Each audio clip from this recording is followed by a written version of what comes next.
Hey guys, and welcome back to today's video. Today's Tuesday, July 2nd, and today I'm going to be going over a potential 2028 presidential election match between Governor of California Gavin Newsom and Florida Governor Ron DeSantis.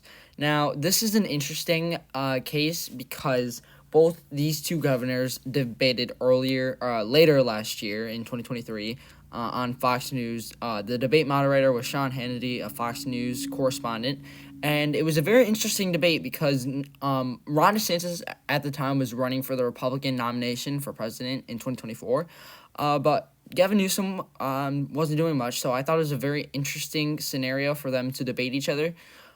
And so I watched it, and it was interested me because I felt like it was setting us up for 2028 because I believe that they will respectively be nominated by both of their parties, and so it kind of inspired me to make this video. So this video idea has been in the back of my head for a while.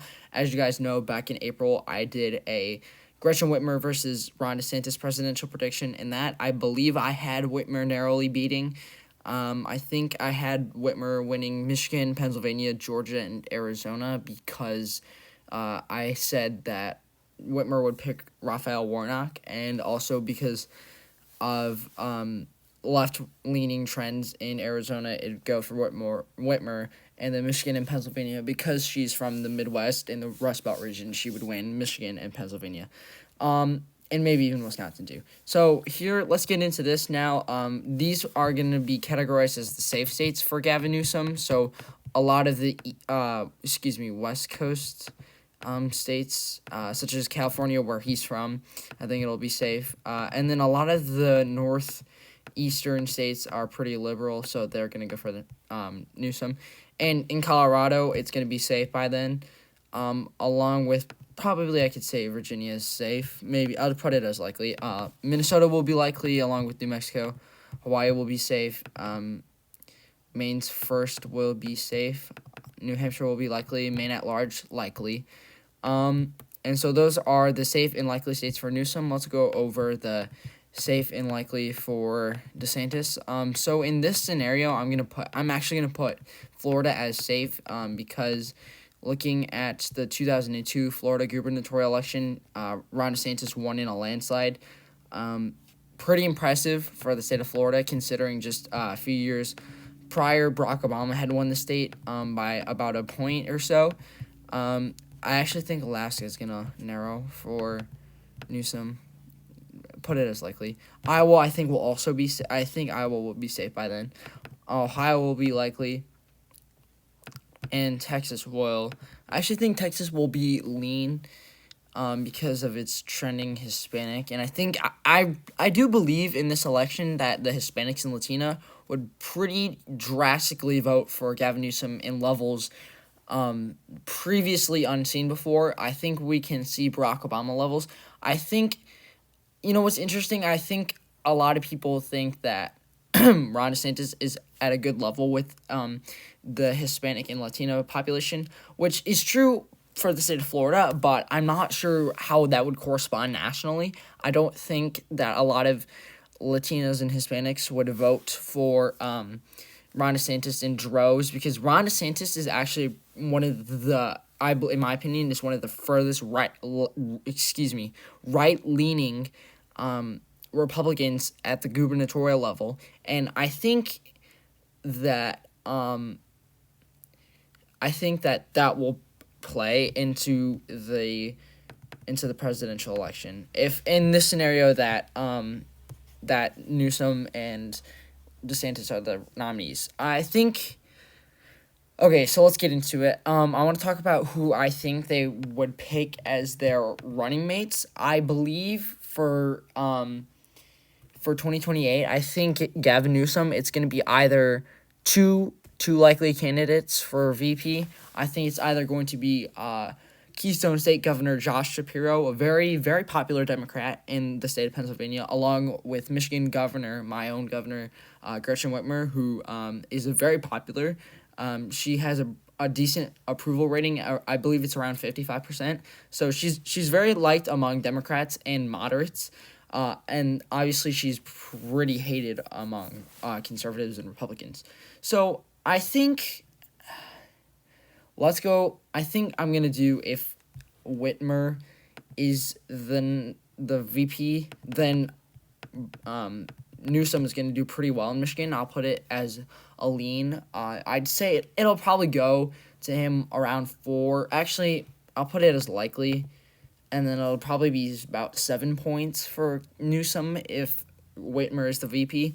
And then Pennsylvania would be likely because she's also pretty popular, like I said, in the Rust Belt region. And so I think Newsom would win Pennsylvania by 3 points. I feel like Ron DeSantis creeped out a lot of people after the primaries because he just seemed to have this very weird aspect to him. If you heard his laugh and stuff, I think you could understand. But so yeah, there's that. And then headed over to Wisconsin, I think Ron DeSantis would win by about a tilt margin. I think a lot of college people would be voting in droves in the Madison area. And I think that would really help Newsom because right now I think Trump is going to win Wisconsin in 2024. And just the majority rural areas in Wisconsin is really going to propel Ron DeSantis to victory in the state. So I'm going to put it as tilt. Also for Nebraska's second, I'm going to put it as lean. I'm saying 2 points, 3 points for Newsom. And so here we are. We have 3 states left. I think Georgia is gonna go to DeSantis. Probably by a lean. I think because Newsom didn't pick a black person for his ticket, I think that's gonna hurt him. Unless he wouldn't pick Harris, but I think it might actually go to tilt just because Georgia's a swing state now, and so there's that. So I kind of think it's gonna go tilt, and then for the Nevada and Arizona, I would say this is interesting here. I think I'm gonna put Nevada as tilt. There's not a lot of information. I just want to clarify, we don't have a lot of polls out. They have conducted several hypothetical polling between Gretchen Whitmer, Donald Trump, and Gavin Newsom, and that Trump was polling ahead, but they don't have polling between Newsom and DeSantis. So this is all just hypothetical, in my opinion. I might give it to Newsom too. Okay, so Nevada is just complete toss-up. I have no idea how to vote.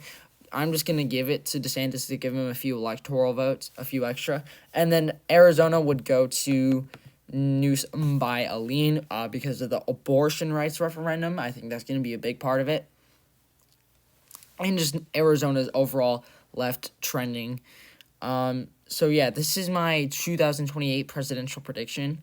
I just like to clarify that both Newsom and DeSantis are some of the most unpopular governors. This came out, let's see when this came out. This came up June 14th, and this said that his approval rating was 44%.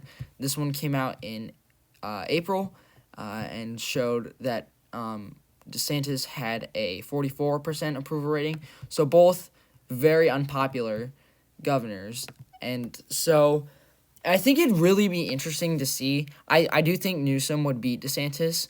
And it'd be interesting to see what the demographic shifts will be from 2024 to 2028. I think that the Latina and Hispanic population will definitely shift to the left a little bit more. White women definitely going to shift to the left.